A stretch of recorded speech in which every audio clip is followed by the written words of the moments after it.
There's a moment in leadership when everything counts. The decision matters, the pressure is real, and people are looking at you for direction. And in that moment, most leaders make the same mistake because they're alone in their thinking.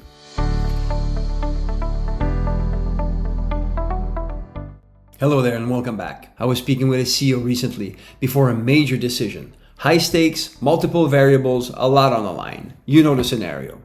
From the outside, he looked composed, confident, even in control. Yet when we spoke privately, he said something quite different. I feel that I need to figure this out on my own. And that's the moment I pay attention, because that's not strength.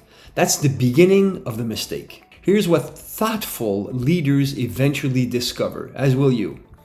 The biggest mistake is not making the wrong decision. It's trying to carry the decision alone. Because when a CEO isolates their thinking, two things happen. Number one, their perspective narrows. And number two, their uncertainty increases. And that combination is dangerous. At a certain level, leaders begin to operate from identity that sounds like this. I'm the one who needs to have the answers. I'm the one who carries the weight. I'm the one who figures it out. Sound familiar? And that identity worked to get them where they are. Yet, at the level where decisions truly matter, that identity becomes the constraint. This is where I guide CEOs to actually make a different shift. Not more information, not more pressure, a different way of thinking. We start by uncovering what's really happening beneath the surface. Not the decision, the thinking behind the decision. What assumptions are being made? What pressure is influencing the choice? What is not being said out loud? Then we expand perspective, because clarity doesn't come from thinking harder. It comes from thinking differently. And that rarely happens in isolation. Here's the truth most leaders don't say out loud. When the stakes are highest, they feel the most alone. And in that isolation, the default is their own thinking, again and again. So the critical mistake is not isolation itself. Leadership is, by nature, isolating. The mistake is accepting isolation as the place where decisions are made. Therefore, here's a pro tip. Before your next high-stake decisions, don't ask, what's the answer right now?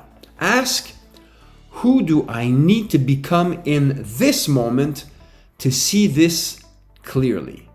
That question opens a lot more perspective. Because here's the challenge. You can't always see your own blind spots.